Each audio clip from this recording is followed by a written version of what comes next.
What's your name? I'm Samuel. Hey everyone, my name is Jan. I'm the founder and CEO of Insight. My name is Ahad. I'm 18. I'm Braylon. Braylon, nice to meet you. Ready to tell us what you're building and get some feedback? Sure. You have a minute. What are you building? An elevated press-on-nail manicure. That, I think, could be fascinating. 45% of psychiatric diagnoses are inaccurate. They're changing the world. I'm telling you, John. A decision-making and prioritization automation platform. You need your customer to care. Right. I don't have time for that. You talked about some of the mechanism. You didn't actually say the problem it solves up front.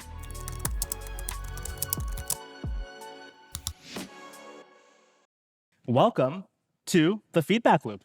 If you haven't been before, welcome to the offices of Free Agency. I'm Sherveen, founder and CEO of venture-backed Free Agency. We provide Hollywood-style representation to tech talent. That'll be the only showing I really want to do in this moment. I'm an occasional angel investor, and excited to also, over the past few months, be the host of the Feedback Loop, where every week we have a batch of startup founders get up live on stage in New York City in front of a small crowd and give the 1-minute pitch for their startup and their vision of the future. And then they receive feedback on both their pitch and their concept from me in a rotating seat, a guest venture investor. John, this will even make it to the YouTube, I don't care.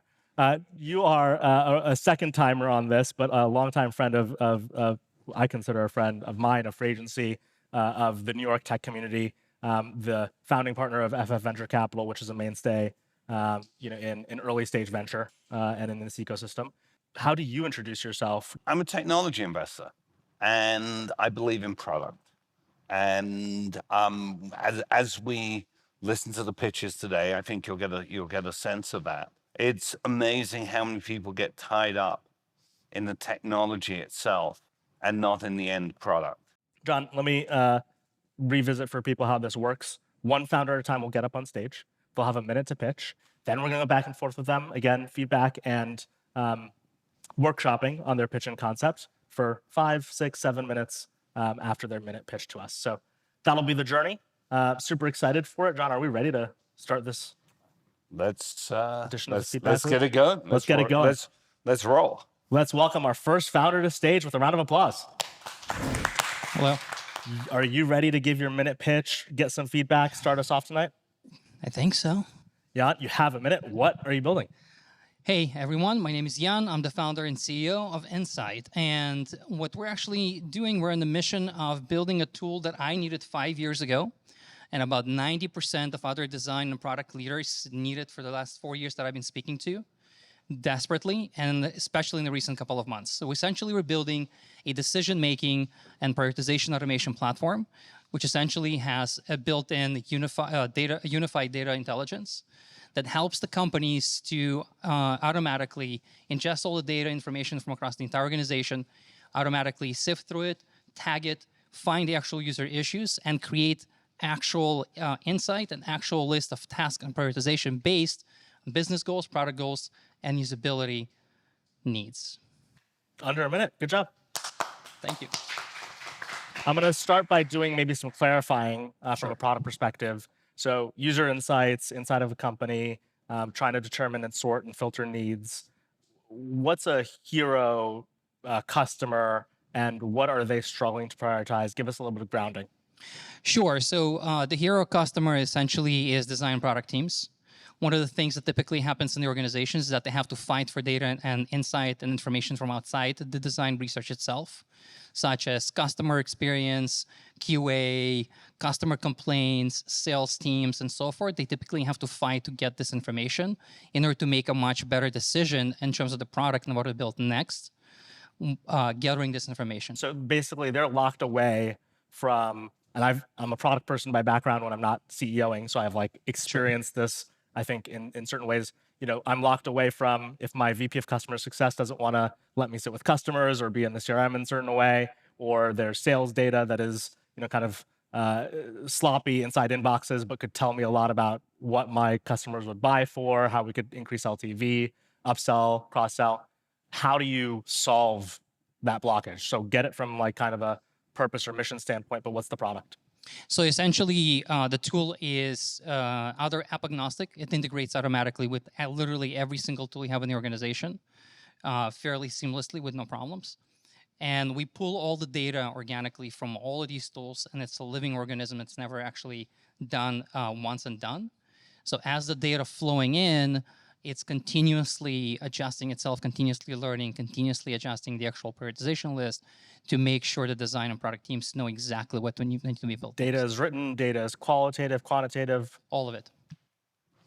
So the problem I had with the pitch was it was a large word salad, Cool. and it wasn't clear. Don't worry, we're working on it. It wasn't clear exactly what the product is. Okay. You talked about how the product's built. You talked about its integrations. You talked about some of the mechanism. You didn't actually say the problem it solves upfront. And so, and I use this example, if I said, well, I've got an iPhone, it's got an A17 chip in it, and it's got 6 neural engines, or however many it has, and it has, Right. that's really not telling you that the iPhone takes good pictures. Correct. Right. So think in terms of dropping the tech and just saying what you're doing and why that's important to the business and what it saves to business. We help businesses save huge amounts of money because they can now do this thing they couldn't do before, or they can do this thing they could do before more efficiently. Right. I'm gonna double down on John's feedback. I think as harsh as it can be to hear that you've had a word salad, there's ingredients to a salad to take advantage of. So if I think about the ingredients you gave me as a product person, it's what I told you, right? You said something that I resonate with. There's data I wish I had to make prioritization decisions. Those teams aren't necessarily incented to give me that data. And so by making it easy and automated and through integration, that I as a product and design team can get fed customer data, sales data, whatever else that you're going to provide. But then there's part of the imagination we still haven't gotten to. And I think this is where whether you start with word salad or not, doesn't matter. If you give us a little bit of this imagination of, as a product team, what you receive is a sorted list of feature requests, bug requests, of reasons that we lost a deal, of the moments in a UI where you can see rage happening because there's like 1,000 clicks on a button that's not working. Yep. And you see this all in one central dashboard, the qualitative and the quantitative. And what's the name of the company again? Insight. Insight. And what Insight does is you see it in a dashboard that allows you to organize it, see places of urgency, see places of density of request. And as that product and design team, you're able to save 70% of the time you would otherwise spend in cross-functional meetings gathering this data. You're actually just looking at your Insight dashboard. Right. You see how that gives me a little bit more? Yeah. And the visual, right? The more you can tell me, here's exactly what that dashboard looks like. Now, then it gets to, and this is some concept feedback. This has been done a lot of times too. And so I'd want to hear more about the differentiation. We can get to that in a moment. Sure. But that's the other thing, right? It's like once it's clear, this is not a tar pit idea in the sense that it's complicated. It's not just like, the latest fitness app by some college grad. However, a lot of product leaders and design leaders and engineering leaders do know that this pain exists and have attempted to sort around it. Before I ask you about like the novel approach, do you generally think that from a story standpoint, that's what would help? Some more touch and feel? I think it would help, but I guess we've got burnt on business intelligence because it seems to cost a lot of money to build all the hooks and to get all the data. And then the customer like, huh? It's hard when you need your customer to be good at using your product. You need your customer to be good, but you need your customer to care. Right. And just because it might help them doesn't mean that they care that this is a burning problem in front of them. So let's get to that. Anything from a approach standpoint that you think is truly differentiated from kind of prior attempts in the space? Sure. So essentially, the product is built on a patent pending core process tech, which essentially helps. What it does is when we ingest all the data, we run a data triangulation, and then once we're done with that, once the system is done with that, we actually cross-reference with actual business goals, product goals, and usability goals, and we actually create a task list. The system writes the tasks for the product and design teams with analytics to showcase what's going to be the impact on the business goal or a product goal or usability goal specifically on each task. And that's how it's being prioritized automatically. So, whether or not I agree that this will work, there's something in what you just said that I want you to think, hey, this is where my pitch should live. Right. You saying, hey, the other portion of, so not only are you locked from that data, the other thing you just said is, You then have to convince a bunch of other stakeholders, both inside product and design and outside of it, that this is a worthwhile initiative and task to take on or a worthwhile fix. And we assign it, you're going to input your company's OKRs and their KPIs. Right. It's going to tie it to an OKR. And now you're going to press one button and be able to export for the CTO or for the CEO or whoever you need to convince. Here's the resultant data based on business intelligence, some of the things we've seen before, and the potential impact. And it's going to allow you to make these conversations happen 2 times, 3 times faster. So, and I say that to say, live in those stories. Okay. The idea of the pain, 5 seconds, 10 seconds maybe. Right. Because people who get it. People who don't won't. Right. And then you just need to live in convincing people who understand the pain that you have that novel solution. Well, you're absolutely right, because in our system, the end result, when you actually click on a task, it shows you every single team impacted to this task, because we pull the data from all these different teams. That creates an actual inclusive conversation within the organization.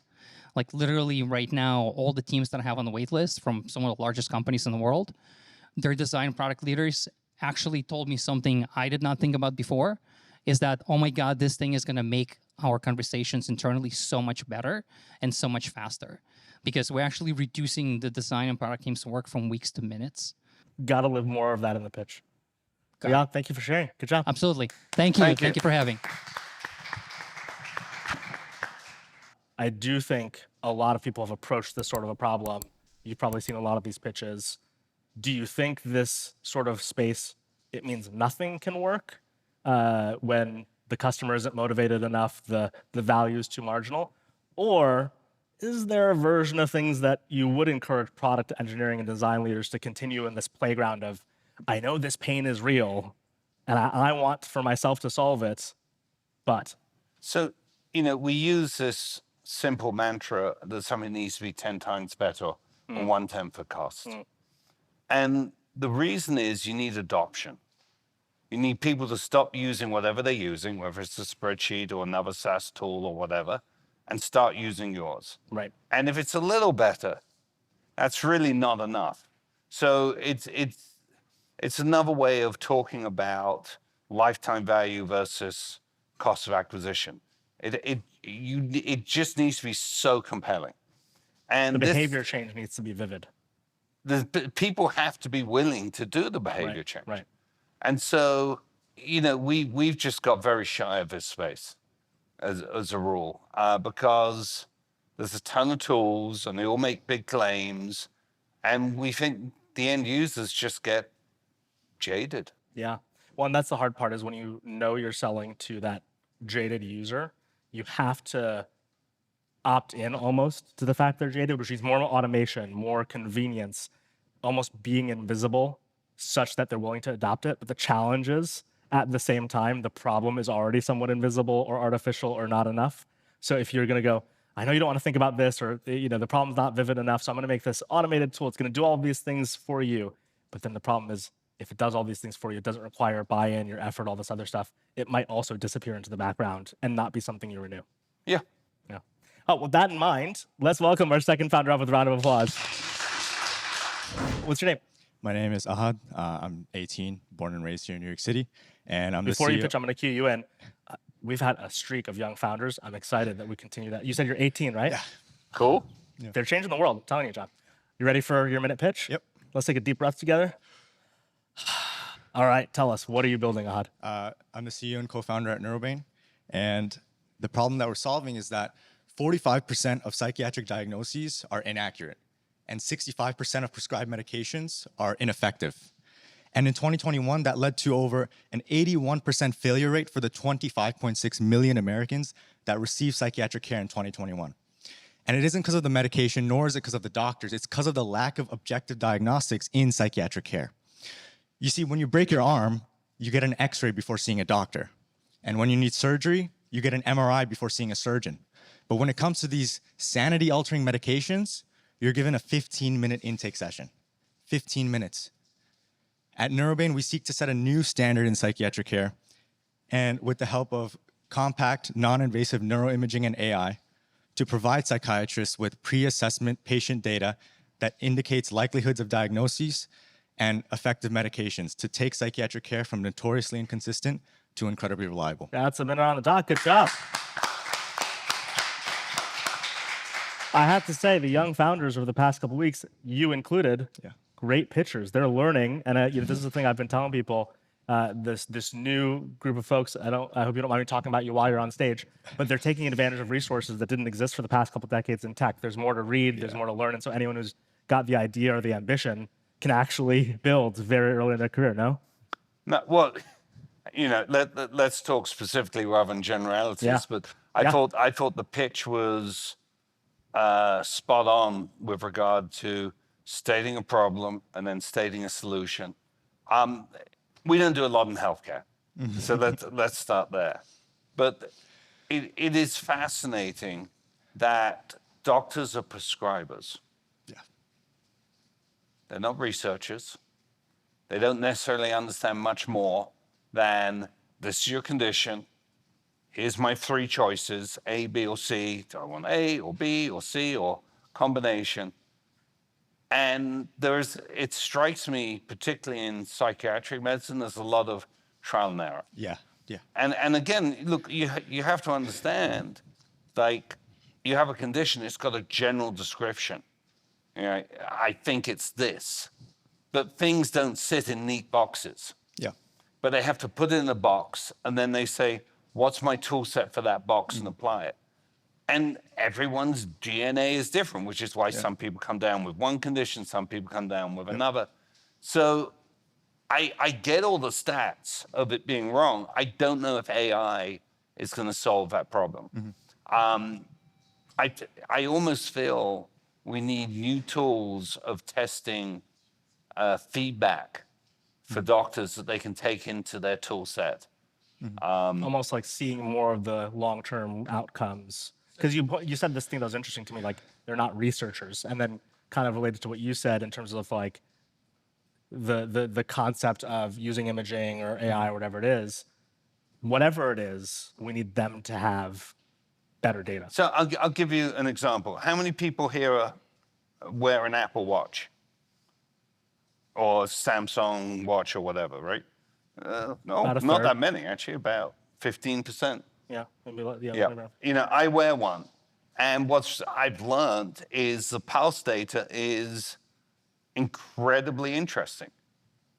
I tend to find before I get ill, my pulse gets more rapid.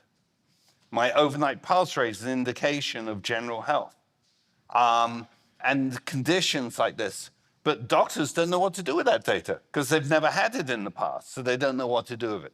So I think there is some data that can feed back into this whole mechanism, but I'm just not sure that an AI trying to read things different than doctors is necessarily going to be more accurate. So I'll give you some insight into the market. So the research that our company is based on is backed off 2 decades worth of research from top universities, Stanford, Yale, Columbia.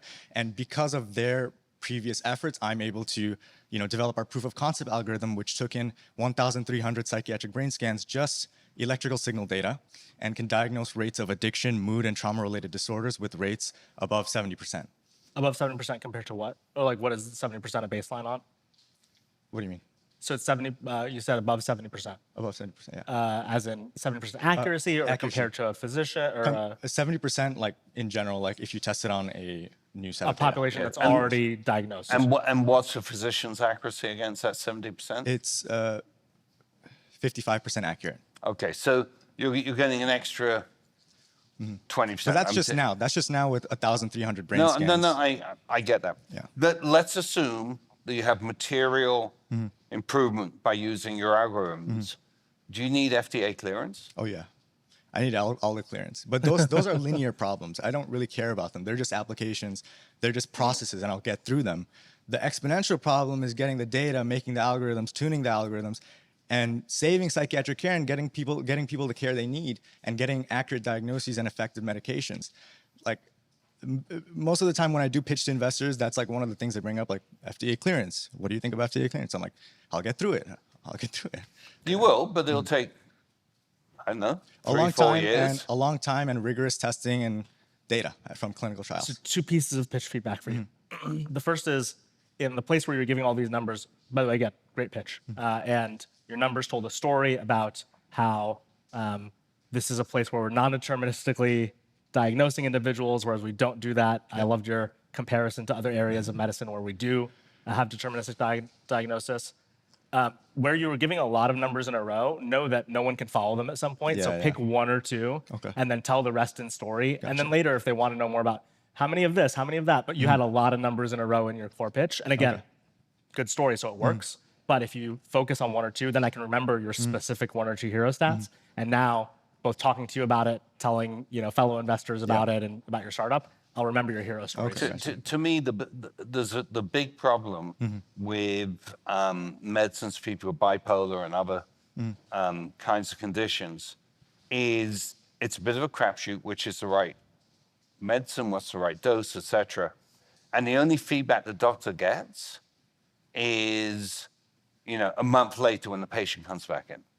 So if there was a way during that period to capture more data that could be used to refine this in real time, that I think could be fascinating. So this brings me just to the second theme of feedback is actually related to this. I think you need to live the last 20 seconds of your pitch and then the rest of your storytelling in the places where you're a little bit hesitant today. So like, I'll get through FDA clearance, or he's mentioning what's the loop with the physician. When you have a good idea like this, I think it's important to realize people are going to be aligned with you on the idea. They're going to like, kind of the thing you're saying is wrong with the world and what before and after can look like. Now they want to hear, how do you make it practical? So for example, having a pathway to FDA clearance or having an understanding of, hey, I'm going to answer you. It's going to take a while. Here's what we have to do. Here's the stage I'm in.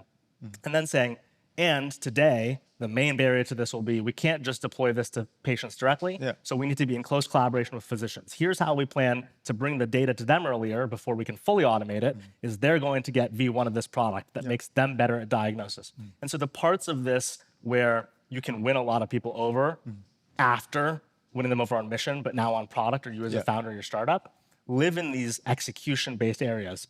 We're with you on mission, and if it's true that you can change the world before and after in terms of actual diagnosis, no one's going to go, well, this isn't valuable. It's all going to be a question of execution. Okay, got it. Yeah. Great job, though. Thank you. Yeah, thank you. Very well done. Let's welcome founder 3 to the stage. What's your name? I'm Samuel. Samuel, you have a minute. You ready to tell us what you're dreaming about? Sure. You have a minute. What are you building? What are you thinking about? So the minute started, right? Yeah. Okay, so I'm building like an application to improve the fitness at home.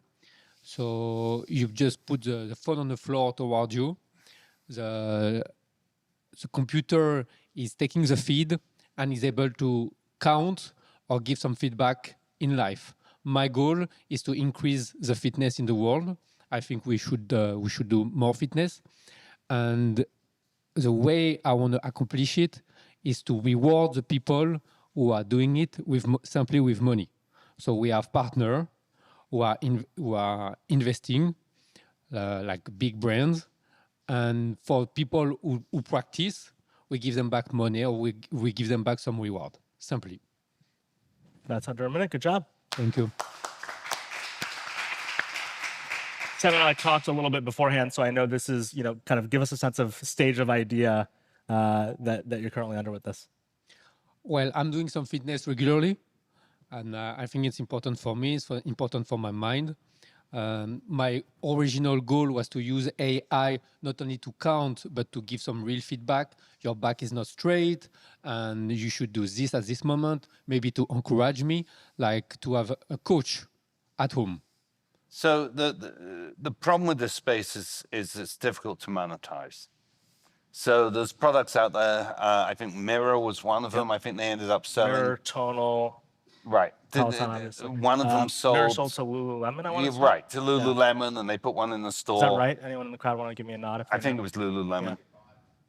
They bought Mirror, right? Yeah. Yeah. And, they put one in the store, and it was cool for 6 months, and everyone ignored it. Yeah. So your path of monetization is that brands want to get attention, and so they're willing to pay money to you. You take a vig on the money, a percentage of the money, a take rate, and you give some money to the consumer. It's ad tech, right? That's really interesting. The problem with that is that will be cool until it's not cool, and then all your revenue will go away. So it's just a really tough space to monetize. And you have, folks in the space such as Apple, who monetize by selling iPhones and selling services on top of it, their Fitness Plus or whatever it's called. I just don't know how you build a big business here.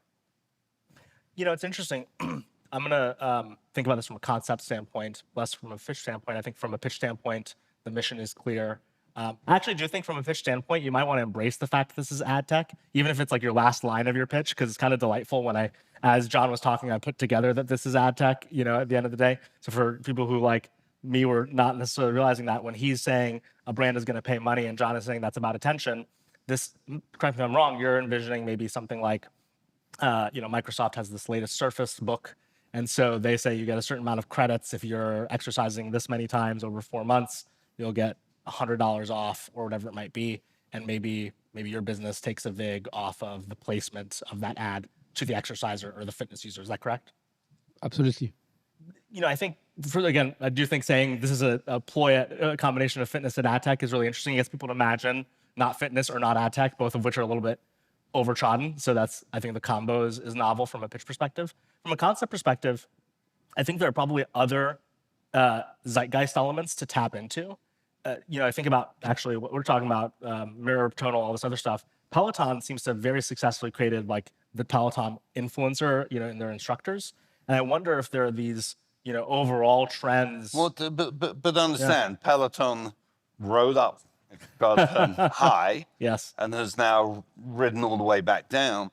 And I think there's a lot of Peloton bikes collecting dust. for sure. You know, there's a phrase I got from a guy called David Rocker, who used to be one of the 2 people on Wall Street who ran short funds. And he used to say everything's a fad. And what he meant by that is it has a beginning, a middle, and an end. And so like ringtones, if folks remember ringtones, there you go. Or Foursquare, which became 3 Square and 2 Square and, you know, Where Square. You know, A good data company now, though, no? Maybe, actually. Maybe not. We Okay, can fair maybe enough. not. We can talk I about don't that. know a whole lot. But the point being, at the height of Foursquare, at the height of ringtones, etc., it was everywhere. And then people got bored. You've kind of got this problem that you need to capture a lot of attention. Ad networks only work with a lot of attention and retain it. And that is really, really difficult to do. It's kind of interesting to think about the things that have retained a long time. But even those are fads. Telex was a fad. It had a beginning, a middle, which was very long. Right? I remember going to weddings and there used to be telegrams. And people would read them out. The people that, now, whatever, right? Fax machines, right? You know, like being the first person with a fax machine is almost as dumb as being the last person with a fax machine. But in the middle, it was kind of useful. I just find the space you're going after to be so difficult, right? And a lot of businesses about cost acquisition and lifetime value, as I said before. And your lifetime value, you want to be like 3 times your cost acquisition. And I'm just concerned that even if you get that formula working for a while, it'll stop and it'll fade. So that's the problem I see. Before I have like a final piece of feedback, your thoughts on all of that? No, I totally agree. I think it's challenging, but the idea is also maybe to start like that and operate. I think computer vision in 10 years will completely disturb the health industry. So if you can make a step in this industry, Let me ask you an interesting survive. question. I might agree with, I'm more bullish on your idea than John, but like, why do you think it'll disrupt the health industry? What do you think is the little loop that you can, with this sort of product, create that will duplicate in consumer behavior, get people hooked, get people doing the right things, get advertisers doing the right things, brands? What's the essence of what you're building? Well, if you develop a technology like this one and you make it much better, and it will certainly be in 10 years, like post-estimation going to increase, the capability, you can start doing like, so you can work with physical therapist, You can work in different kind of things, But- and the business is completely different after. It's just one step. But for most people who go to the gym or who work out at home, it's episodic, right? If you go to gyms, they're full of guys and girls in their 20s, often looking for a mate. People in their 40s or 50s because they had a heart attack or some other condition. And then a few older folks who are just trying to cling on to life, put me into that group, right? But we all know that the gyms in January are full and, in November they're empty, right? Because there's just periods where people want to work out and periods where they don't. It's very tough to build a business where once you land someone, you may only have them for a few months. So I find it just a very tough space. I agree. So my pitch and concept feedback, when you have an idea like this, I would actually encourage you to think less about the technology, because you're right, the technology here will get better. And John's question summarizes, as any smart investor would think about this space is like, okay, but who's going to go to market and beat platform players like an Apple at a game where like sensors are the thing or whatever else? And the part about your pitch that has most intrigued me as I've been sitting here even just brewing on it is the idea of the brands. And I think more founders who live in a place that is hyper competitive should actually embrace, if they do have a unique go-to-market, I'd encourage you to spend more time brainstorming and creating a company that leverages the unique go-to-market. People might not agree with what the go-to-market is, but for me, for you, what you propose is this idea that brands want attention more than ever. Yes, advertising goes up and down, but that is still scarce. With a combination of kind of AI and other loops, we want to encourage better behavior. And we think brands want to be part of someone's life in a different way. They want to form a deeper attachment with their exercise, their fitness, their overall well-being. And if they can tap into that, because what's the product's name, even if it's a concept name? Go to fit. Say it one time. Go to fit. Go to Fit, like fitness. Go to fit. So if they go to Fit, a brand can say, hey, for $100,000 to spend or $50,000 to spend, you'll be sponsoring this much exercise. This exercise isn't one-off. We encourage good user behavior for them to get your rewards. Therefore, they're going to see your logo and your encouragement as they lose this many pounds over 6 months. And that is not a billboard. That is not a one-off Instagram ad. That is something deep and special in a customer relationship. And whether or not you can build that as a big business is now on you as a founder. But do you see how my imagination went not even to the technology and the fitness, but embrace how you might have that approach to shove it down people's throats in some way. And that could be really interesting. But we're a little over time. Well done. Thanks for sharing. Thank you. Thank you. You did have similar feedback last time you were on here for a startup founder, I believe forgetting his name, but the startup was called Forma, and he wanted to track running form and help people get feedback on running form. And you said, hey, I thought this was a really smart suggestion. Get a hardware insole so that you're not competing with Apple, who also is who you're using to get this tracking data. That was a really interesting suggestion. Actually, I don't know if you remember, but before there was Nike Apple Watch, right? The Nike Band and Nike app. That actually was, Apple had a partnership with Nike, a little thing that you put on. I don't remember this. You stuck this in your shoe to actually get and capture that data. Then they were able to put the algorithms in the watch. Right. And now it becomes a play of, hey, can a startup find a different piece of data that they're uniquely or in a novel fashion tracking? Right. Which again comes to this point I said earlier, the heartbeat data we have, we still don't know how to use it. Right. That's half the battle, or 70% of the battle. Yeah. All right, so welcome our next founder to stage. Round of applause. We got props. What's your name? I'm Braylon. Braylon, nice to meet you. Ready to tell us what you're building and get some feedback? So I'm actually in beauty. Did you mean to have me here? Did you mean to be here? Yes. Then yes. Tell us, what are you building in beauty? So I'm the founder and CEO of Rave Nails. So right now, if you want to get your nails done, you have to go to a salon. That's about 2 hours out of your day, costing $70 to $200. I don't have time for that. The other option is you can go to a CVS or a Rite Aid and you can get some press-on nails. These are cheap, but they also look cheap. They feel cheap. They're flimsy. So Rave Nails is making an elevated press-on nail manicure. They're artfully designed. They look, feel, and last even better than a salon manicure. I'll wear them for 3 weeks straight. If you go to the salon, it'll last about 2 weeks. And if you break one nail, That's then, about a minute. We'll keep talking. Oh, Round of sorry. applause for your minute pitch. then you're screwed. So that's what we do. Got it. I'm not that qualified here, but And so educate us. Yeah. But I get the problem with nail salon. I get this solution. I think there's also other ones where little machines you can put your hand into that may do some. Here you probably got lots of unique designs. But So I'm using the close camera to show off. But as an investor, I'm a technology investor, predominantly software, Yeah. and so we just don't know product. Yeah. We don't invest in Coca-Cola, like drinks or foods. If you or could, you nails. Wouldn't. If you could know in hindsight that you were investing in Coca-Cola. I'm just Oh, kidding. I see what you're saying. If you could, you would. Yes. And not, I don't know, are you in the startup world at all? Are you like, is this a business you want to be venture backed or? So we're 3 years in. I've been totally bootstrapped until now. I'm opening a seed round. We have nailed the punk and goth market, and you're Nailed, holding. nailed. So that's the one you're holding. That's where we are.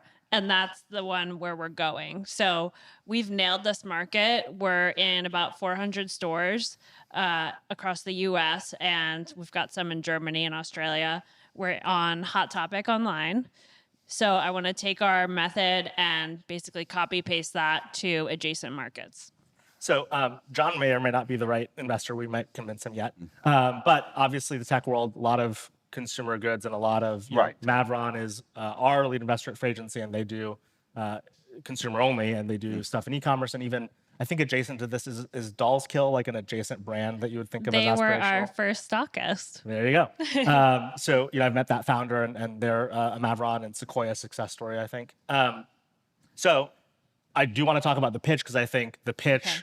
A, I want to learn a little bit from you, but B, I think could be improved when you're talking to venture investors, especially ones Okay. who don't have the ability to relate to the product. Yeah. Because I think that's half the battle, is to tell us, hey, you might not know about this, but if you want to have follow-up meetings with me or talk to people in your life who are experiencing the problem I'm trying to solve, let me give you enough information to know this is interesting. Yeah. So why don't we start there? To me, as I'm listening to your pitch, from a design perspective, I get it. Like a Dolls Kill, it can be a brand play, an aesthetics play. But what else? So you mentioned the alternative of a manicure and the time and cost, but I assume this exists in a lot of other CVS style form factors, or no? No, so the CVS nails are much different, and anyone who wears the nails understands that. You need to explain it. Yeah, You can't tell us. say Yeah. it's different, and I can't tell you why. Yeah, tell us how. Yeah, so it gives you a custom fit to your nail bed, so you end up with a really natural look. Whereas if you go to CVS, How is it a custom fit?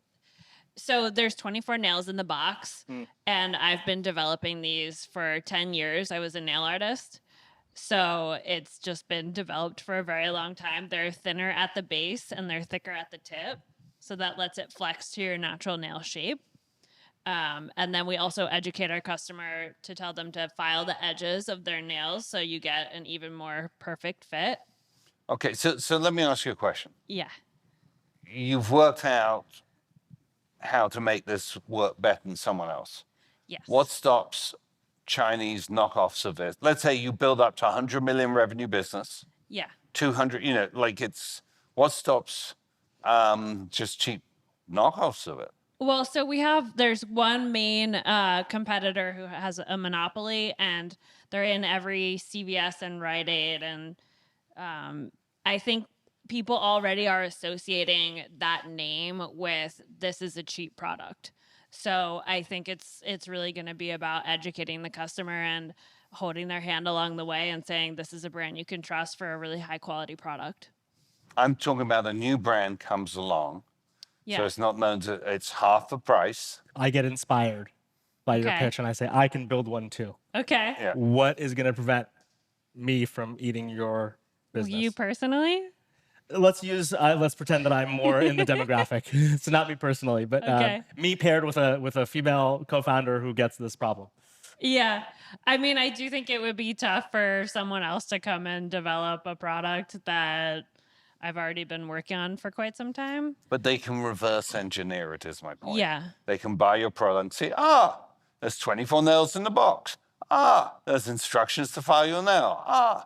Yeah. And you get, I mean, for $15, you can buy, knockoffs of AirPod Pros. Yeah. So I'm just saying, if this gets big enough, there will be What's knockoffs. the next product after this? And you started to mention this, but again, because I'm not that familiar, I might have.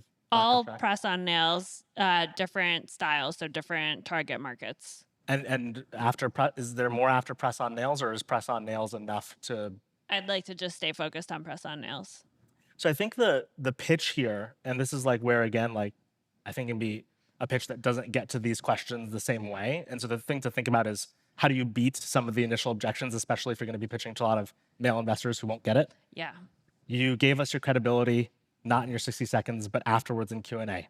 Bring that nail tech, you said 10 years, I Okay. think, up front. Okay. Bring the concept of what you need to understand about current solutions. You're either going to a salon, spending money and time, you're buying products that aren't custom fit to Yeah. your nail and don't really get the point done. When I was in nail tech, what I realized people need, we put 24 in the box. It's thin at the bottom, which makes it more malleable to particular nail fit.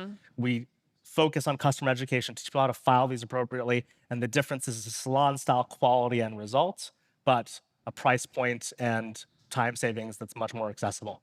And if you include all that, because you gave that in the back and forth, but your pitch was all about we're just doing nails and they, we're kind of excited about it and and this is what they are compared to going to a salon. Yeah. Even some of John's questions were like, get specific about what this is doing differently, Yeah. because then you still won't get a John, probably. No, well, no, look, But you it's won't just get a not John. our space. But his questions will be better. Someone who's closer to your space, their questions will be better for you, because then their question will be great. The knockoff question is actually a pretty good one. You're probably going to get pretty often. Yeah. I think your answer is probably brand and whether or not they like that. Consumer investors are okay with you saying Rave Nails is going to establish this rapport and all these Yeah. things you'll say. But the rest of the questions that come next won't be about a person just going like, do I understand that this problem is real and exists? Yeah. Because I can look at something like this and as someone who's met, again, like the founder of Dolls Kill, and that's like an aesthetic play that has a lot of revenue to it. So my imagination goes to successes in the space and then works backwards. That's what you want me to do. Versus like, oh, how is this different than what I can buy at CVS? Get that off the table Yeah. in that first 10 seconds, Yeah. 30 seconds. How's it different? Yeah. Yeah. But really cool. Thank you so much for sharing. Thank you. Appreciate it. Thank you for the feedback. Absolutely. That is the part, I think, for a lot of founders where a lot of investors won't be in their problem set.